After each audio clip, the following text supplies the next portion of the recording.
Assalamualaikum warahmatullahi wabarakatuh. Apa kabar kalian? Semoga kalian baik-baik saja dan tetap diberikan kesehatan oleh Allah Subhanahu wa Ta'ala. Bantu channel kami dengan cara subscribe dan tekan tombol lonceng kalian. Terima kasih. Semoga kisah ini bermanfaat. Inikah karma? Kisah seorang wanita perebut suami orang yang mendapat balasan pahit. Fenomena merebut suami orang sepertinya masih hangat diperbincangkan oleh netizen. Sejumlah selebritis Indonesia yang dianggap sebagai perebut suami orang tak henti-hentinya menerima hujatan. Tak mau makin banyak wanita yang tidak mengetahui posisinya hingga berani merebut lelaki yang berstatus milik orang, banyak akun Instagram membagikan video dan kisah soal balasan yang diterima oleh wanita yang merebut suami orang. Kali ini sebuah kisah nyata yang dialami oleh seorang perempuan mantan aktivis kemanusiaan dari Kota Malang. Kehidupan percintaan yang rumit membuat dirinya menikahi seorang lelaki yang sudah beristri. Namun tak disangka setelah dia berhasil berumah tangga dengan lelaki tersebut, kejadian tak terduga harus dia alami. Netizen yang membaca kisah nyata ini pun setuju bahwa karma memang ada. Apapun yang kamu perbuat, kamu akan menuai hasilnya. Kisah ini dituliskan oleh Yasin bin Malenggang untuk rubrik @spinmotion di female.com dan menjadi viral di kalangan netizen. Simak kisah lengkapnya berikut ini. Dulu aku merebut suami orang, sekarang balasan yang sama datang. Oleh Yasin bin Malenggang dari Spin Motion, Single Parents Indonesia in Motion. Siapapun pernah ingin bunuh diri setidaknya sekali dalam hidupnya. Dan itu pun kualami sekitar 10 tahun yang lalu, saat aku sebagai seorang gadis di usia puncaknya berhadapan dengan orang tua yang terlalu overprotective, mengatur dan di mataku hanya ingin menang sendiri, dan not to mention kepala batu, terutama ayahku. Dalam kegalauan karena gagalnya kisah-kisah percintaan dan perjodohanku karena campur tangan orang tuaku, aku nekat untuk mengakhiri hidup dengan caraku. Aku mendaftarkan diri menjadi relawan untuk organisasi kemanusiaan yang memiliki program khusus di daerah konflik dan rawan. Hal ini kusengaja selain sebagai bentuk protesku kepada ayah dan ibuku, juga untuk menyelesaikan hidup penuh frustasiku dengan harapan ada sebutir peluru yang mampir ke kepalaku atau sebilah parang yang bisa mengakhiri hidupku. Sebuah pemikiran ekstrim untuk seorang gadis di usiaku yang belum mencapai 30 tahun saat itu. Namun itulah yang terjadi karena akumulasi kekecewaan sekaligus kemarahanku kepada ayah dan ibuku. Singkat cerita, aku meninggalkan orang tuaku dan keluargaku di Pulau Jawa. Selepas wisuda sarjana di bidang medis, aku mulai berpetualang dengan tim relawan di mana aku ditunjuk sebagai koordinatornya.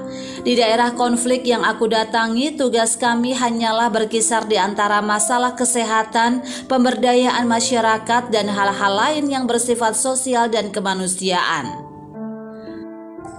Untuk memperlancar komunikasi dan mencairkan interaksi dengan penduduk asli, kami dipandu oleh seorang pemuda lokal yang di mata masyarakat sesama sukunya adalah pemuda yang disegani dan cukup terpandang, bukan saja karena garis keturunannya yang berasal dari seorang panglima perang sukunya, namun juga karena kecerdasannya yang didapatkan saat menjadi aktivis di beberapa organisasi lokal kedaerahan yang diikuti. Di mataku dia sangat berbeda dengan mitos yang ada serta anggapanku sebelumnya tentang sifat dan karakter dari penduduk lokal. Karena selain cerdas, dia juga sangat perhatian, lemah lembut dan sangat melindungi kami, khususnya anggota tim yang perempuan. Hingga tak sadar muncul simpati dari hatiku yang notabene juga sedang mencari tambatan atas segala kekecewaan yang telah membuatku berada di ambang frustasi. Kami mulai saling memiliki ketertarikan dan kemudian jatuh hati.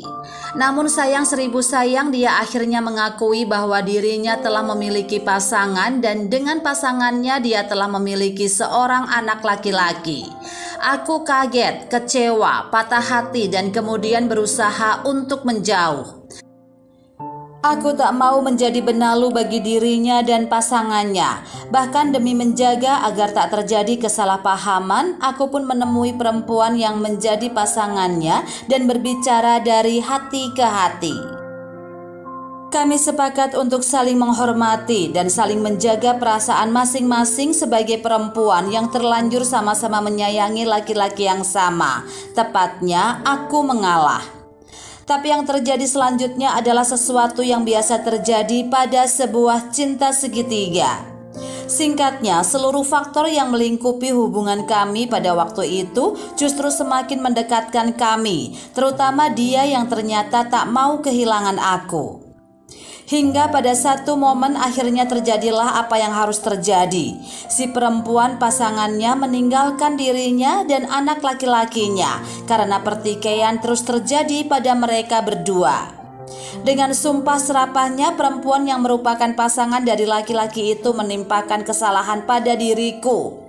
Aku dianggap sebagai biang keledai retaknya hubungan cinta mereka, ayah kandung anak laki-lakinya. Aku pun merasa bersalah, mencoba melarikan diri darinya. Namun dalam pelarian dan persembunyianku darinya, justru kondisi ragaku tak mampu mendukung niatku. Aku pun jatuh sakit dan dialah yang merawatku setelah dengan berbagai cara bisa menemukanku. Dan dalam kegalauan terpuncak yang bisa dirasakan oleh seorang perempuan, akhirnya aku meminta dia untuk menikahiku atau meninggalkanku. Dan tentu saja dia menikahiku walau harus memeluk agama keyakinanku sebagai syarat mutlaknya.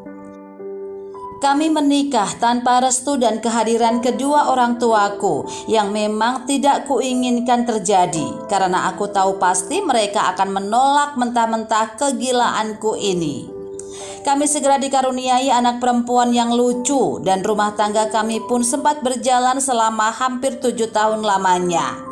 Saat akhirnya kusadari bahwa pemberontakan terbesarku, upaya mengakhiri hidupku, justru mengarahkanku pada jalan berliku yang menuntunku pada satu hal. Kemarahanku kepada orang tuaku sekian tahun lalu nyatanya berbalik memukulku dan sangat keras dan nyata. Di akhir tahun ke-7 pernikahanku dengannya, kami bercerai.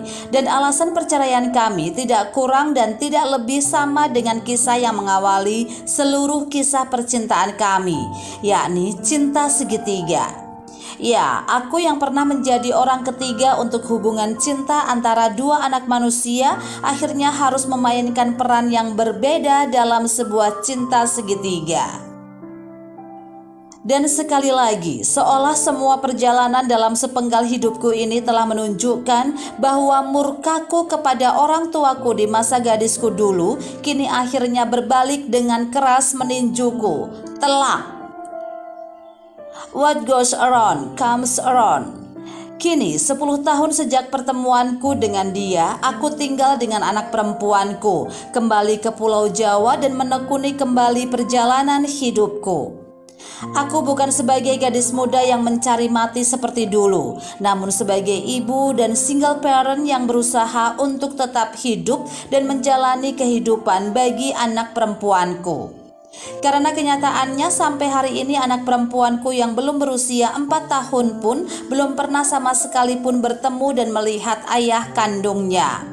Pemuda kekar yang melindungiku dan menjauhkanku dari berbagai macam peluru dan parang yang saat itu justru ku nanti dan ku cari sebagai cara untuk mengakhiri hidupku.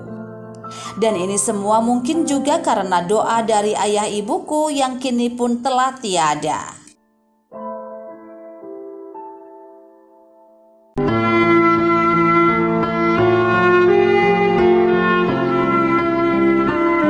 Assalamualaikum warahmatullahi wabarakatuh. Apa kabar kalian? Semoga kalian baik-baik saja dan tetap diberikan kesehatan oleh Allah Subhanahu wa taala. Bantu channel kami dengan cara subscribe dan tekan tombol lonceng kalian. Terima kasih. Semoga kisah ini bermanfaat.